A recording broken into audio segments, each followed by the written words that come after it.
Hi, welcome back to Aurora Tech Channel. I'm Aurora Lung from Danville, California. This is the Ender-5 Pro. Some people say that this is Creality's best machine in terms of print quality. The Ender-5 Pro is an upgraded version based on the Ender-5 with some new features. The retail price of the Ender-5 is around $280. We will see what the upgrades are and how much they are worth. Basically, the Ender-5 Pro has 4 major upgrades. 1. The motherboard. The Ender-5 has an 8-bit board, while the Ender-5 Pro has a 32-bit board with silent stepper drivers. I would say that the difference is around $20. 2. The power supply. The Ender-5 Pro has a brand name Meanwell 350-watt power supply. The difference between a Meanwell power supply and a power supply without a brand is around $20. 3. The extruder. The Ender-5 Pro upgraded the plastic extruder to a metal one.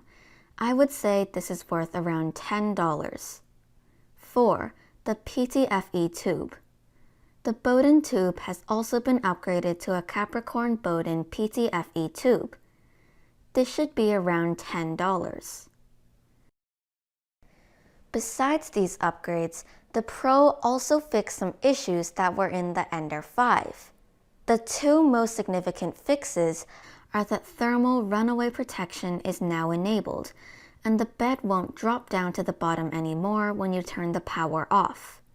Considering that the Ender-5 is $279 and these 4 upgrades are worth $60, the Ender-5 Pro should be worth about $339.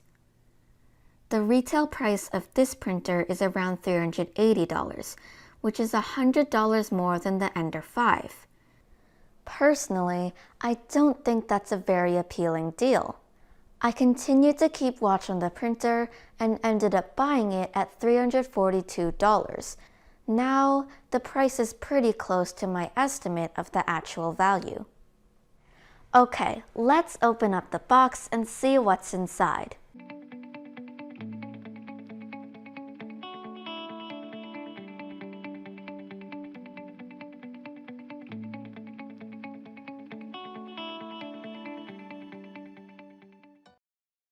The structure of this printer is quite simple.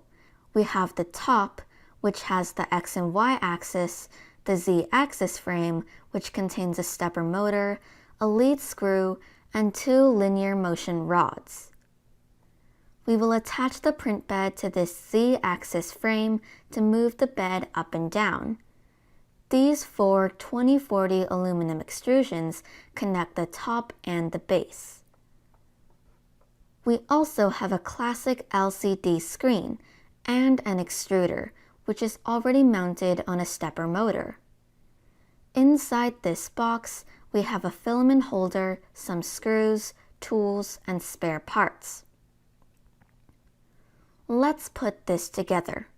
First things first, we always need to check the voltage of the power supply. Make sure it's 115 volts if you're in the US.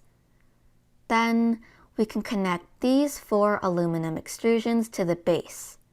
As you can see, these 4 extrusions are identical, so it doesn't matter which one you install first. But, you can see that there is a screw hole at one side.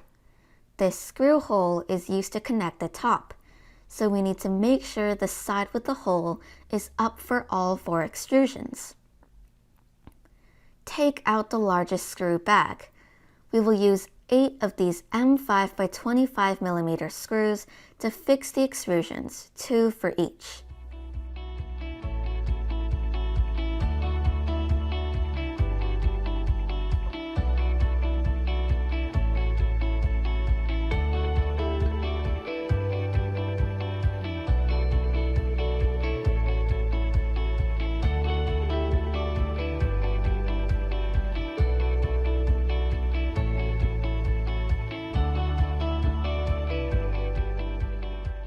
Next, we can connect the top part. If you aren't sure which side is the front, just make sure the power button at the base and the fan at the hot end are facing the same direction. Align the top of these 4 extrusions. Use the remaining 8 of the same M5 by 25mm screws to fix the top. Use 2 screws for each corner, one from the side and one from the top.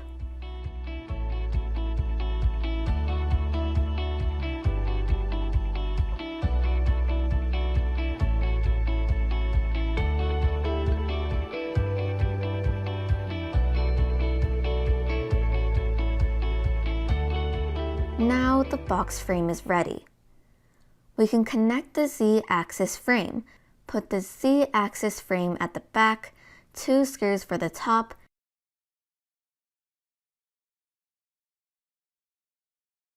and 2 for the bottom.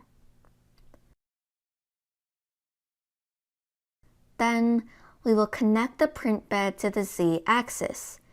Use the final bag of screws, which are M4 by 20mm. Put the bed on top, tighten these 6 screws, and the bed is now fixed.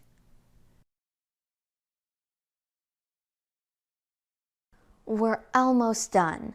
We still have the screen, the extruder, and the filament holder. It doesn't matter which one you do first, so I will do the extruder. We will connect the Bowden tube coupler to the extruder. Just screw it in and make sure the tube is all the way in. Then, use one of the blue plastic spacers that came with the printer to make sure the tube is fixed so it won't move. Now, we can install the filament holder. After that, let's install the screen. As you can see, there are 3 connectors at the back of the screen. The ribbon cable from the base should connect to the EXP3 connector. Okay, we can now connect the rest of the cable, starting with the heat bed and then the thermistor of the bed. Next, the heat cartridge, and then the thermistor of the heat block.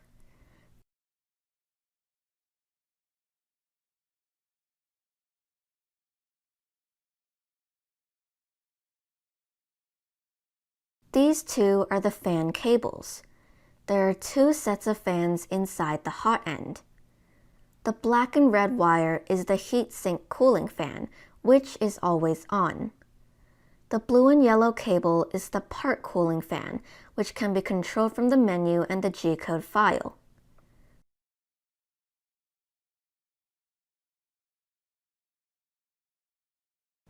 Finally, we have the extruder, stepper motor, and the end stop cables.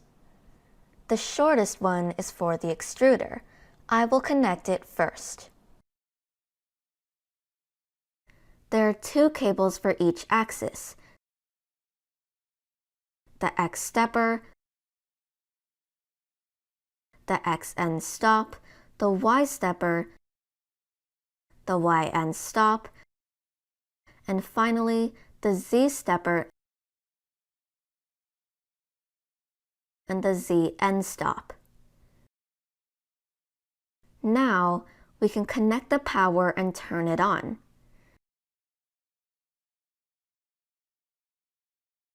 To make sure everything is working fine, we can do auto home.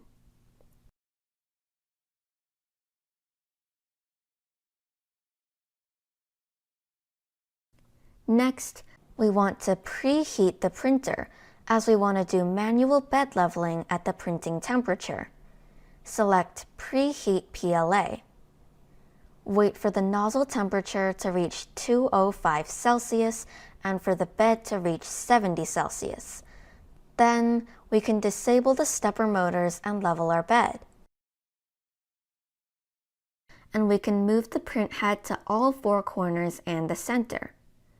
We can use the same paper test to make sure the nozzle is close enough to the bed and slightly scratches the paper. You may need to do this a couple times to make sure the bed is as level as it can be. We can feed in some filament and the printer is good to go. I will now do a test print and compare it with the Cartesian printer. I won't compare it with the Ender-3, as the price of this printer is more than double of the price of the Ender-3. I will compare this to a Cartesian style printer in the same price range, the CR-6 SE. The retail price of the CR-6 SE is $399, and this Ender-5 Pro is $382. I will start with a simple print, which is a phone stand that I recently designed using Fusion 360. Let's prepare the G-code files from Cura. For the CR-6 SE, we will print it at a standard 0.2 layer height. Use the default settings for the standard 0.2 layer and 60 mm per second print speed. I will do the same to the Ender-5 Pro and also use default settings. The only difference is that the default speed of the Ender-5 Pro is 80 mm per second. Okay, let's see which one prints faster and better. While they are printing, we can take a look at some of the major differences between these two printers. First, the box frame provides more support, so it makes the printer more sturdy. Second, the print bed of the Ender-5 moves up and down, while the Cartesian style moves back and forth. A more stable print bed should result in less wobbling. Third, the x-axis now sits on the y-axis, which results in faster y-axis movement. Since the Cartesians need to move the heavy print bed together with the x-axis, it can't move too quickly. Here is the finished result. It looks like they both print pretty well. You can compare the layers. The layers of the Ender-5 Pro are perfect. I really can't print this kind of layers with other Cartesian style printers. The one from the CR-6 SE is still nice, but when you compare the layers, the Ender-5 Pro is much nicer. As this model is quite easy to print, we will try to do something more difficult. Let's try this Eiffel Tower. It includes many details and requires a lot of retraction. This time, I will set the speed of both printers to 60 mm per second. Normally, this kind of model that requires a lot of retraction is better for a direct drive extruder. I will use another printer with an Ender-3 direct drive extruder. This printer is not exactly an Ender-3, but it uses most of the parts from an Ender-3 plus a DIY dual Z axis. If you watched my previous videos, I did a DIY dual Z axis upgrade on this printer. It's just using a plastic Creality extruder, which is the same design as the Ender-5 Pro metal extruder, but it's plastic. The hot end is a stock Creality hot end, the exact same as the Ender-5 Pro. Let's see who wins this round. All three printers have started printing. The CR-6 SE is going fine. The Ender-3 direct drive extruder looks good. There's obviously less stringing compared to the CR-6 SE and the Ender-5 Pro. Okay, these are the final prints. The Ender-5 Pro and the CR-6 SE are quite similar. They're not too bad, but the Bowden tube setup shows its weakness when printing this Eiffel Tower or similar models that require a lot of retraction. The Ender-5 Pro actually did a little better than the CR-6 SE, as the print from the CR-6 SE is too weak. You can see the top has already broken. But both of them didn't print as good as the Ender-3 direct drive extruder. The Ender-3 prints pretty well. That's the advantage of the direct extruder. It can retract much faster and more accurately without the long Bowden tube. It also prints faster as it does shorter retraction. The retraction distance of the direct drive is only 1 millimeter, while the Ender-5 Pro and the CR-6 SE are set to 6.5 millimeters. In conclusion, I think the print quality of the Ender-5 Pro is better than most Cartesian printers in terms of layers. Thanks to the box frame, the design of the Z-axis, and a bed that just moves down when it prints. Compared to the Ender-3, the extruder has been upgraded to a metal one. With a stronger spring, it does grip filament better compared to the plastic one. In terms of print speed, the Ender-5 Pro can generally print 30% faster than the Ender-3, at 80 millimeters per second with quite good results. It's also easy to assemble. But there are some issues. The print bed is not supported at both sides. It definitely affects the print quality, especially if you print something big and heavy. We may need to add some support to the bed.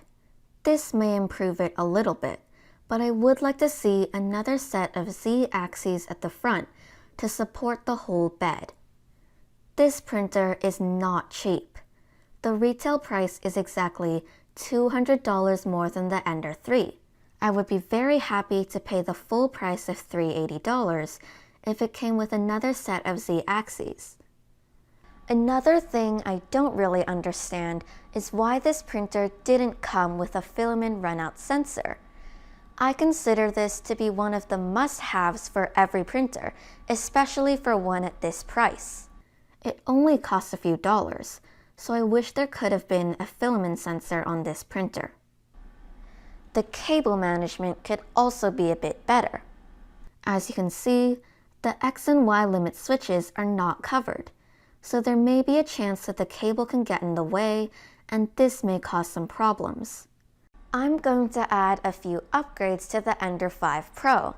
I'll make a video about it and post it next week, including installing a dual gear metal extruder similar to the one on the CR-10S Pro V2, a filament sensor, a bed leveling sensor, as well as some free printable upgrades. Moreover, this Ender-5 Pro just came with an older Marlin firmware. Since it has a 32-bit board, I think we should upgrade the firmware to the latest version of Marlin. I will show you how to compile your own latest Marlin 2.0.7 firmware to work with the auto bed leveling and filament sensor. Hopefully we can make it work better. That's it for this video. If you like this video, please hit the like and subscribe button. My brother and I make a new video every weekend, so check out my channel on Mondays and you will see something new. If you have a question, feel free to leave me a comment. Thank you so much for watching. I will see you next week.